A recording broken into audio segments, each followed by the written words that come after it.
I know you guys are wondering who in the world is the new co-host on the show. I'm going to give you guys a little bit of some information on him. He's been in the pest control industry for 19 years. Started in the door-to-door industry, eventually worked his way through door-to-door into ownership, built his own branch from scratch, became an associate certified entomologist, has done the service side of the company, the sales side of the company. He's done just about everything, and now he's going to share his wisdom on our show. Without further ado, the new co-host on the show is...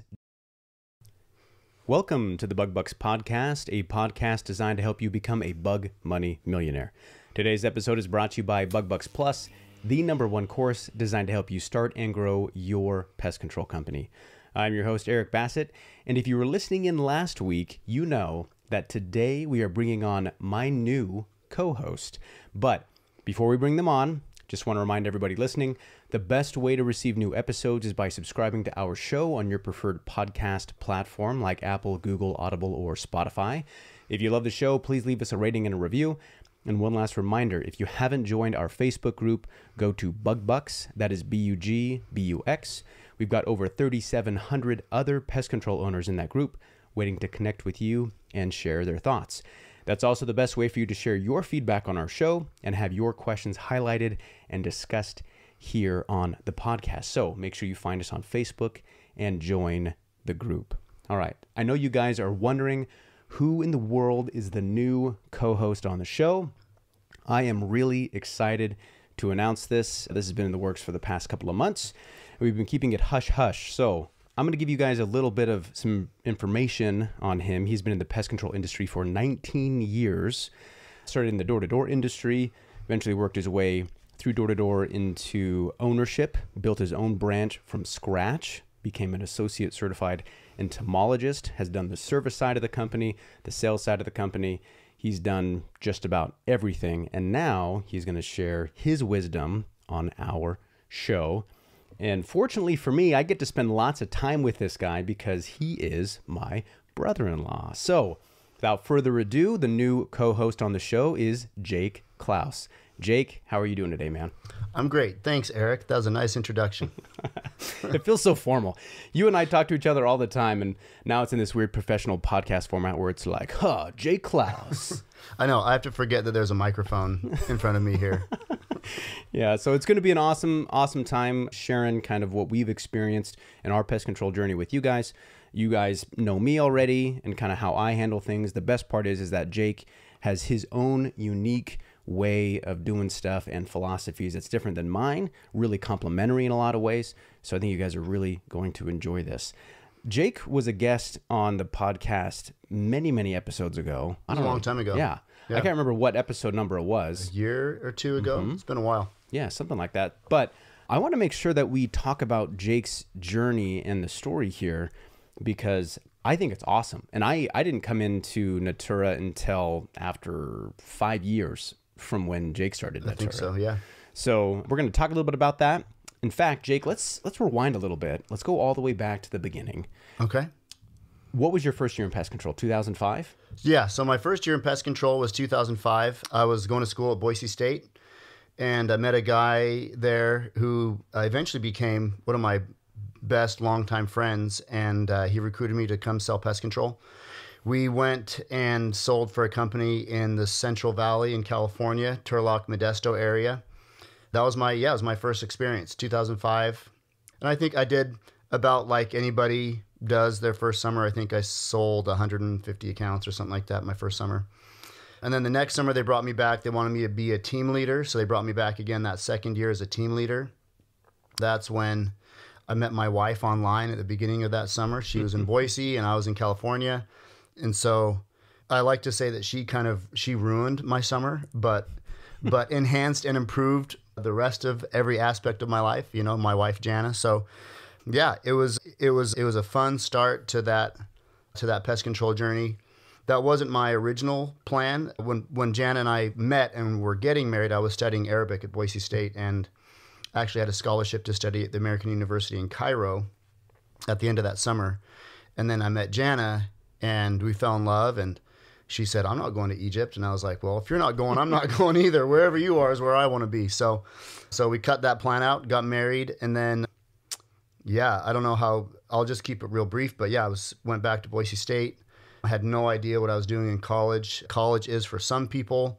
It took me about 2.5 or 3 semesters to realize that college wasn't for me.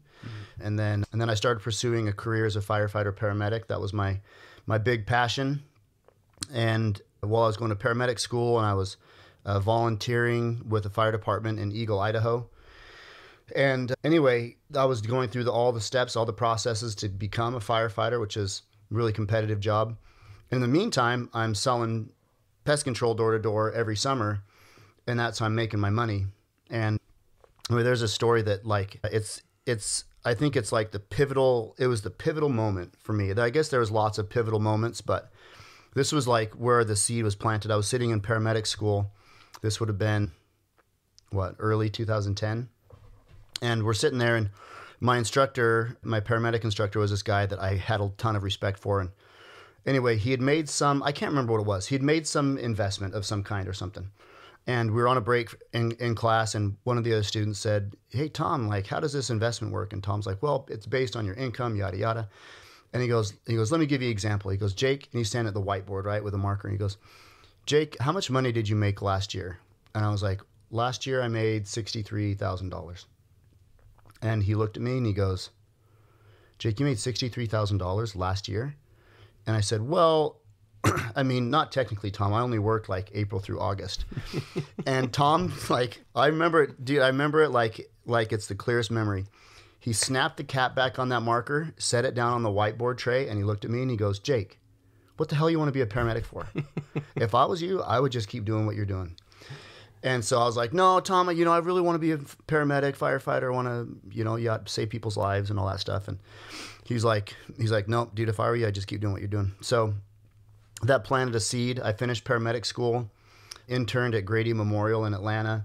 In the 5 weeks or 6 weeks that I was there, me and my buddy that went with me, I mean, we saw everything you could see in the EMS world twice. I mean, it was crazy. And then afterwards, I'm sending out resumes everywhere, and I'm getting these job offers from all these all these ambulance companies around the country saying, hey man, yeah, come on. We'd love to have you be part of our agency. We pay $7.50 an hour. But don't worry, you work like 90 hours a week. And I'm like, whoa, hold on.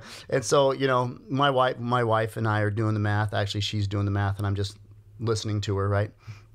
And we're like, this just doesn't pencil out. None of this pencils out. I'm making less in a year. I would be making less in a year slaving myself to the bone than I would be making selling pest control door to door for 5 months. Yeah. It just doesn't pencil out. So anyway, we abandoned that plan. And then Eric, you and I had this plan to start a pest control company in Portland. We did. In 2010, I came back from that summer selling pest control, and after we abandoned the paramedic thing, we had this whole plan. We had a business plan all written out, and we were going to start in Portland. Aardvark Pest Control. I don't know if I can say that out loud, but we thought it's brilliant. AA. It's going to be the beginning of the pest control listing in the phone book because they were using phone books back then. And anyway, that didn't work out. And then went and kept selling pest control. Had a big summer in 2012. It was, back then, over a decade ago, selling or servicing 500 accounts was a big deal, So that summer I went out, and it was in Twin Falls, Idaho area, serviced over 500 accounts. And it was like this big breakthrough, right? Like, oh dude, I'm doing it, like this is a big deal. And then I knew this guy that said, dude, pest control is for the little dogs. I don't know how many of the listeners out there have sold pest control door to door or are familiar with the door to door sales world, but there's a lot of snakes out there. And so this guy, he's a snake, and he said, oh, pest control, that's the little guys. That's for the little dogs. You want to run with the big dogs? You got to sell security. And I'm like, oh, babe, I want to run with the big dogs. So I went and sold security that summer for a company, big door-to-door security company. I won't say the name, but they've got round orange signs on people's front lawns. And anyway, it was the worst door summer of my career up to that point. It was just awful. I hated the industry. I hated the product I was selling. I hated the culture of the security system door-to-door world. It just wasn't my jam. And so anyway, we were in Texas, East Texas that summer. Halfway through the summer, they said, oh, we're out of area. We're going to Kentucky. Your family can live in a hotel and a motel there.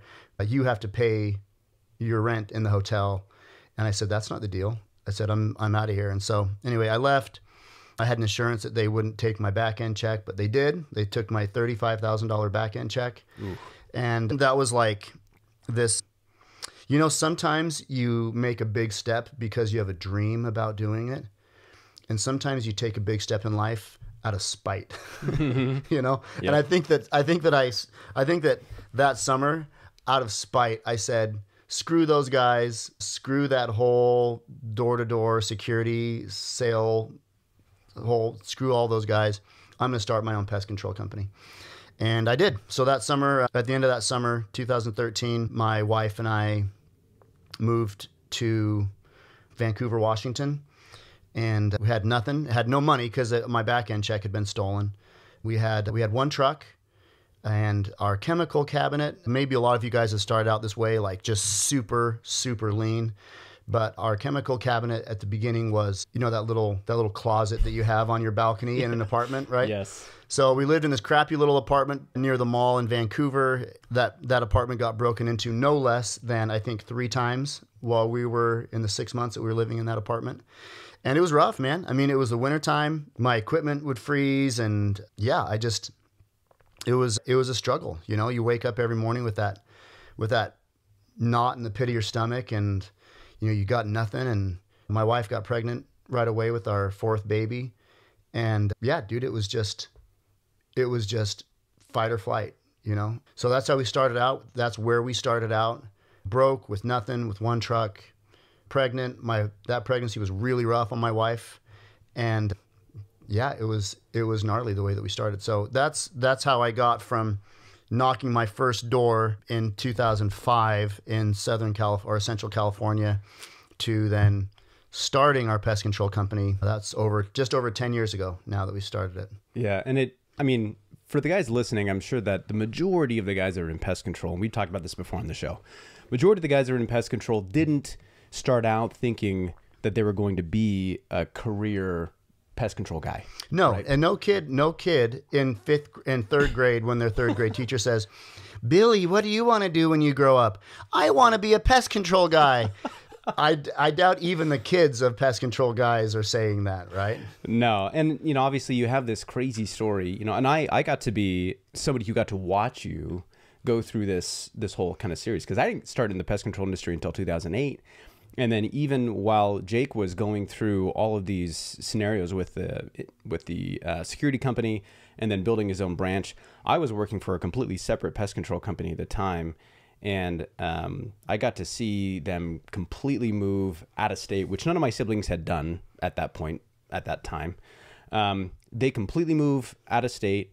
They've got nothing except, you know, a dream and a will to survive, right? And you go to Vancouver, Washington, and you put on, how many accounts was it in the fall of that first year? That September and October, I went out and I put on 130, maybe 130, 140 accounts or something like that. So your first 130, 140 customers are in the fall of 2013, right? You know, you get there, you start knocking doors, selling accounts, servicing those accounts. Servicing, yeah, I would. Right? Yeah, I'd service in the morning, and then I'd go out and I'd sell after I'd serviced the accounts. And I just did that. Just service in the morning, sold in the afternoon, and then the next day, service what I sold the day before or same day or whatever. Yep. Yeah. Yeah. So you've got, you know, and obviously you guys have figured out by now, Jake's wife is my sister, right? So Jana's pregnant with their 4th baby, and he's servicing in the morning, selling and servicing in the afternoon, right? Goes home to the apartment, living really lean. You know? Oh, yeah. I mean, I'm sure there's a lot of guys out there who can probably identify with your story. And, you know, starting a pest control company, especially some of these guys who are coming from the door-to-door space and they're like reinvesting their back-end checks into having their own company, right? Like you go from having a clear-cut idea on what you want to do with your life, what your job's going to be, how you're going to make money, and then you start selling pest control. That totally changes your paradigm, right? On how, what your time is worth. And then you go from making, 6 figures, working 4 to 6 months out of the year. Yep. And all of a sudden you dive into this pest control ownership phase, which is wildly different. And you think it's going to be similar, but it's not, right? Yeah.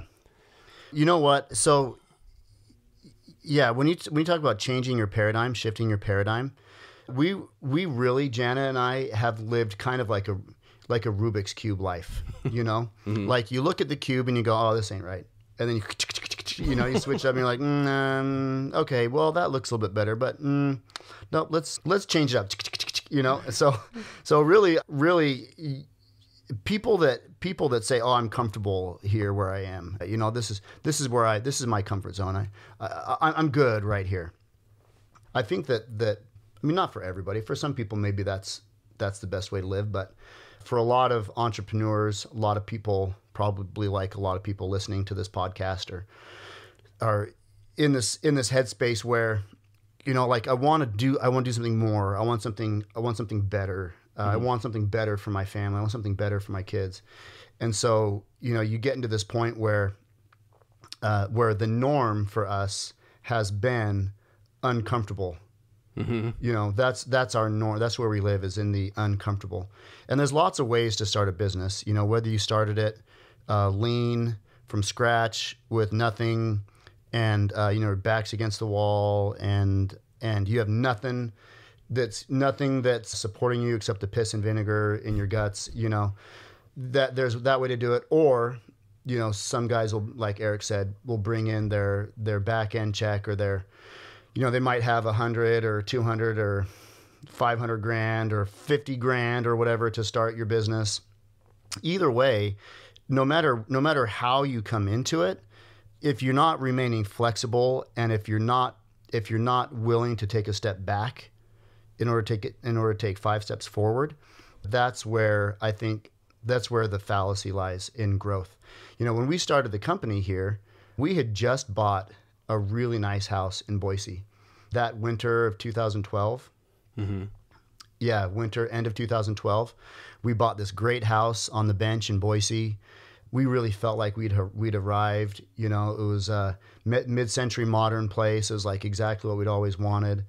We had 3 little kids and a play set in the backyard, and the sunroom where the sun would come through in the morning, and it was magic, And we went from that to we rented that place out, but we went from abandoning that level of comfort to starting over with nothing, moving into this crappy little apartment in Vancouver because we had a vision of what we wanted to accomplish. So I'm not saying that's the only way to do it, but if you're not willing to take a look at where you're headed and say, I think that what I want is different than what I have right now, and in order to get there, I need to take 1, 2, 3, 10 steps backwards and redirect and my Rubik's Cube and change it up. That's where I think that's where the real growth lies, because comfort, this I guess I'm getting into my philosophy of being an entrepreneur, is that comfort is really the enemy. Comfort's not good, because what happens is, you talk about people that retire, like, people retire. Oh, I'm looking forward to my retirement. What is retirement? Retirement is getting more and more and more comfortable. It's getting increasingly more comfortable until you die. And that's just not a concept that Jana and I or Eric, we're not fascinated by that concept. No. That does not appeal to us. Retirement for us is going to look like service and activity and growth. And I don't know that we'll ever really, like, quote unquote, retire. I don't think we'll ever go to Boca Raton and buy a little condo and live our days out on the golf course. That's not our jam. We'll probably continue growing and, you know, keep changing up that Rubik's Cube just because that's just, I guess, kind of the nature, our nature. Yeah, you know, I'm glad that you brought that up. I was looking into it's a different Facebook group, and I was reading this post that somebody had posted about when to retire. You know, like, hey, like, what are your guys' plans on retirement, right? And I commented and I said, you know, it seems so weird that as entrepreneurs we would spend so much of our time and energy, and we would sacrifice so much developing all these systems and processes and building these businesses to, at some point down the line, when we have probably hit a really, really good, efficient streak, stop and say, you know what, I've done it. I think I'm good. I'm gonna exit. And I guess for a lot of guys who really overly sacrifice time with their families or personal time or whatever's going on, maybe for those guys, that's kind of the trade-off. They're thinking, you know what, I spent the first 25 years sacrificing time with my family, and I really want to give back to my family and do that. But as Jake can probably tell you guys, his family, his gaggle of kids have been involved with the pest control company from day one. Yeah. And I mean, you know, they built relationships with all the door knockers that we brought through. Oh, yeah. You know, the parades that we run. I mean, they hang out at the office, they do all this stuff. It's, you know, you don't necessarily have to sacrifice some of that stuff. There are sacrifices for sure. But, you know, involve your family and build your life around giving and serving others and building your companies that you're trying to build, right? Yeah. Because then at the end of the day, you know, when you turn 60, 65, I mean, I don't have any plans on stopping doing what I'm doing professionally because I enjoy it, right? I've incorporated my family into the business. You've done the same thing for yours, right? They have grown to expect this level of sacrifice and growth and discomfort that you're talking about. Yeah, exactly. Right? Yep. You know, and when you feel like you're at odds with your professional life and your personal life, you know, like if you guys are listening and that's kind of where you're at, I would really highly encourage you to make a change, because that's just not sustainable, right? You're going to work yourself to death, sacrificing these personal relationships, and then you are going to retire and you're not going to know what to do with yourself, versus kind of integrating all those things and finding a way to make it work. And I'm not a big fan of like the term work-life balance. I think that's kind of a weird thing. I would prefer like work-life integration. Yeah, right. That might be a better way to say it, right? Kind of circling back to your story. So obviously you put on the first 140, 150 accounts, right? That first summer. Yep. Right. And then the next few years, it was you bringing in door-to-door sales guys. Yes. Right? Yeah, sales teams. What, you know, for the guys who are listening and they're thinking about building and scaling their companies, and maybe they're thinking about doing it in a similar fashion that you did, what's some advice that you might give them about those first few years, other than the philosophies you've already shared, which have been awesome? But what would you share about maybe bringing in some door guys or growing your company from scratch? Yeah, okay, so I think that, first of all, I think that it's important to recognize that the door-to-door industry, I think, has changed in the last 10 years. When we had our first door team come in 2014, the door-to-door world was just different 10 years ago. Recruiting sales teams was not as difficult, because it was kind of like, well, it's like going out to dinner, right? Well, do you want to go to Red Robin, or do you want to go to this other burger place? You know? Yeah. But now it's like, do you want to go to Ma and Pa's Burger Shack, or do you want to go to mega flashy, shiny, nationwide burger chain that's going to give you all of your greatest desires and make all of your dreams come true, right? Yeah. You know what I mean? Like, the door-to-door world has become so ultra competitive that, and I'm not trying to say this to discourage anybody, but it just doesn't appeal to me anymore. When I started selling pest control door to door, it was like young, you know, in its early phases. You know, it was fun. It was, we were like the cowboys out there, you know, it was like the Wild West, you know. But now I think after so many years, 20 or 25 years of people selling pest control door to door, it has become a monster in and of itself. The competition is so thick. I mean, it's a multi-billion-dollar industry, the door-to-door pest control world, you know? So you have these companies now that are just huge. And, you know, you've got college kids that make $1 million plus in a summer with their sales teams, with their networks, going out and selling door to door. Yeah. And so competing against that for a small company like us is just, I don't know, it doesn't appeal to me, because for years and years, and this, I'm not trying to say this to discourage anybody. I mean, if the door to door world is if that's where your passion lies, then that's awesome. But for years, me and my business partners and Eric, you know, for a lot of years, we would go and we'd recruit these sales teams, and we'd work our asses off all summer long, keeping the sales guys going and training and motivating and working on the doors with them and keeping them mentally and emotionally afloat, and, you know, making sure that everything's going right for them. And if you've ever listened to the podcast that my wife did with Alan Draper, 3 years ago or something like that. Yep. You know, we had the sales guys at our house every Sunday for dinner, and at the end of the summer, every summer, inevitably 1 or 2 or 3 or 10 sales guys would end up staying with us for several months while they got the rest of their life figured out. I mean, not that you have to do that, but the door-to-door pest control sales world is just a little bit different than it was back then. So if that's a route that you're wanting to go, if that's where you're wanting to see your growth happen, then you have to be prepared to compete with some monster companies in the recruiting world. And we would go twice a month. Every other week, we would drive from Vancouver, Washington, which is Portland area. We'd drive down to Boise, pick up Eric, and then we'd drive to Rexburg, Idaho, which is southeast Idaho, and then on down to Provo, Orem area.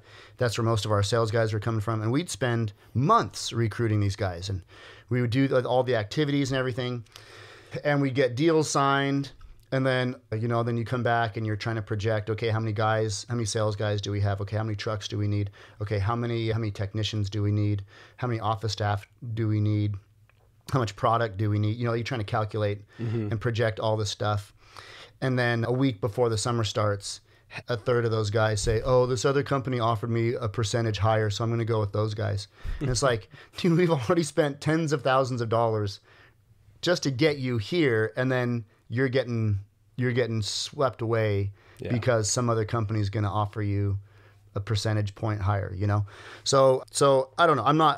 Maybe I'm a little bit jaded. It probably sounds like I'm a little bit jaded, just a little bit.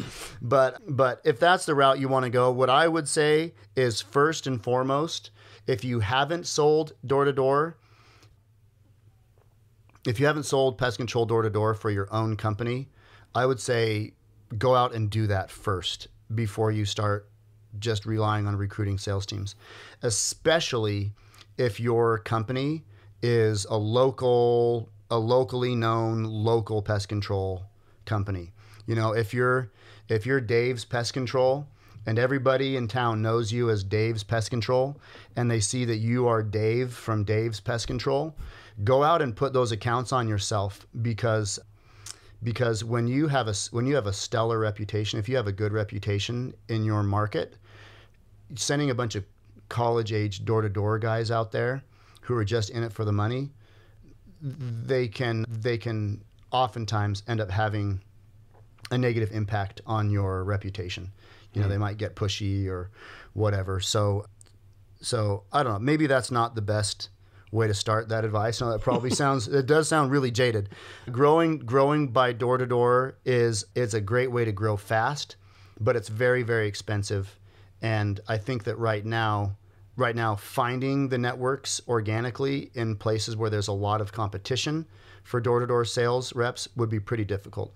If you know a couple of kids at your church, or a couple of kids in your neighborhood, or a couple of friends' kids are wanting to have a door to door opportunity, then that'd be a good place to start. Start locally, start with people that train them yourself, do all of that yourself, and get them going. But ultimately, you'll have to just do the numbers and see, is the growth that I'm experiencing, does it cost more than really pumping money into a good SEO program? Is it worth my time? Is my time better spent going to the home and garden shows and setting up a booth, or whatever? So there's lots of ways to grow. We grew quickly in our early years by a door-to-door strategy, and it was awesome. But I don't think that as of right now, that's the strategy that really appeals to me. Yeah, me and Alan covered this in an episode a few weeks back. It was a question from the Facebook group, right? Someone basically asked the same thing, like, hey, how do you guys put together a high-quality in-house door-to-door program? And it was funny, the whole first 20 minutes of the episode was me and Alan being like, don't do it. I listened to that episode. Don't do that episode. Yeah. So... And I was like, amen, amen. Jake's like, yeah, you guys know what you're talking about. And, for the guys that are listening, exactly like Jake said, if you're trying to get into door-to-door, go out, knock those doors yourself, right? Try not to spin your wheels recruiting outside your market. Find some local guys, that you can pay well, that really appreciate the opportunity and the money, and kind of slowly start getting into it that way. The episode that we recorded a few weeks ago about it, we do a deep dive into some of the pros and cons and need to know. So if you have more questions about that, definitely have a listen to that episode. And before we get you guys out of here, Jake, I wanted to ask you kind of one final question. Obviously going from having a company where you show up, you put on the first 150 accounts, to owning a multi-million-dollar pest control company 10 years later, right? How do you maintain the local feel? How do you maintain the same philosophies that you wanted to have when you were just a solo operator to, having dozens of employees and, and fleets of vehicles and all these different things and having thousands and thousands of customers? How do you maintain the vision of what you want your pest control company to be as you grow? I think that the first thing that we did, actually, I don't even know if we did this consciously, like damn your corporate veil. There's a lot of companies that, if you look up their website, a lot of pest control companies, where's the owner? I see what you mean. You look at the websites and they've got stock photos or photos that look like stock photos of people, beautiful people laying on their grass with their kids and the sun shining, right? And that's great, but where's the owner? Where's the guy? If you want to be seen as a local company, if that's what you're going for, you have to be at the front of your company. There's several locally owned pest control companies that I can think of. I'm not talking about in our market. I'm just talking about pest control companies that I know of, where, I know the owners personally, and they're nowhere on their website. If you're a local person and you're looking for pest control, and you pull up their website, you have no idea who that guy is. But that's not how we do it. We're all over our website. There's a blurb on our website. This is who we are. We have 3 vehicles. All of them are wrapped top to bottom in Natura. And I mean, we've been making hats and sweatshirts and bags and stuff for years as part of our swag kits for our company. And I mean, I don't think that I own anything that doesn't have Natura printed or stitched or stamped on it somewhere. We do these parades, the 4th of July parade and other parades in our local areas where, I mean, it's ridiculous. We're in spandex dancing in the parade in front of tens of thousands of people, and people know us. People know who we are. We can't go to Costco or anywhere without people saying, "Hey, are you guys the Natura people?" "Yeah, that's us." "Hey, you guys do my house." "Oh, that's great." If you want to be seen as the local person, then be the local person. Don't hide behind some corporate veil where you run your business like the wizard behind the sheet. Be the guy. Own it. There was a time, and I'll be transparent about this. There was a time when, after we had abandoned the whole firefighter paramedic dream where I'm selling door to door, and I'd meet someone that was a firefighter, or it would come up in some way, and I'd tell people, yeah, I used to be a firefighter, and I used to be a paramedic, and people would look at me like, dude, well, what are you doing this for? And like, I kind of felt there was a time where I felt like pest control wasn't cool, like what I was doing wasn't cool enough, because it wasn't like going into burning buildings and saving people or whatever, So it took me a while to get over that and to be like actually super proud of what I do. And, as a PCO now, man, I'm very proud of what I do. I'm very proud of what I've built. And so if you want to maintain the local feel, if you want to maintain the local flavor of your brand, then own it. Be the pest control guy. Be the bug guy. Be the guy that when you're going through the checkout line at Walmart and the checkout lady says, "Hey, you guys do my house." You go to her line every single time. Because the 3 people in line after you, what's Cheryl gonna say? Oh, that's Jake and Jana. Oh yeah, they're the Natura people. Oh yeah, they do my house. Oh, they're awesome, right? I mean, be it, own it. Be the people. Be the local guy. Yeah, that's being the person that your neighbors know and that everybody knows. That's how you maintain your local feel. Don't hide behind it. Don't push it off on somebody else. Own it. And as your company grows and as you become more involved in your local area and more people know who you are, then all of the growth that you experience, well, not all of it, but a lot of the growth you experience will be because of the reputation that you have in your market. It'll be because people talk about you. It'll be because somebody says, "Oh, dude, these freaking ants are back." And then their friend says, "Oh my God, why don't you just call Natura?" Yeah. So, Yep. Or whatever, or Bob's or Dave's or Buck's or whatever your pest control company is. Yep. Yeah. I can't echo that enough. I mean, so many people nowadays are trying to create distance between themselves personally and professionally, right? They see it as some kind of a liability. They want to guard themselves from those things. And like, from a logistical standpoint, there are some actual business fundamentals there, and we can talk about those another time. But when it comes to building your brand, Jake brings up a really, really fantastic point. People want to be able to connect with you personally, right? If all you're doing is providing a transaction where you say, "Hey, I've got a service, you have money. You want to pay me for my service, and I want to, perform it for you, and we have this transactional approach, right? Take your money." It's all transactional. And what's going to happen is anytime you make a mistake, anytime they're not happy, anytime they have a financial problem, whenever it comes to the cutting block, as far as their priorities with their finances, you're going to be the first one to go. Why? Because it's a transactional approach. Versus when you connect with people personally, right? And something happens in their finances, and worst case scenario, they say, "You know what? I should just give Jake a call, let him know what's going on and see if there's something we can do to work this out." Right. And I've seen that happen. I mean, everything that we do at Natura is designed to be more on that personal level. The new customer letters we send out, the loyalty customer letters and postcards we send out, acquisition stuff that we've done. All those things are designed to create this personal connection with people so that there's a deeper fundamental root that connects us to them, so that it's not just transactional. Yeah, they see our face. Yes. We're real. Right. We're not just, there's that saying, corporations are people too. Oh, yeah. That's the truth, man. Like, yeah. Like, we're not just a corporate, we're people. Yep.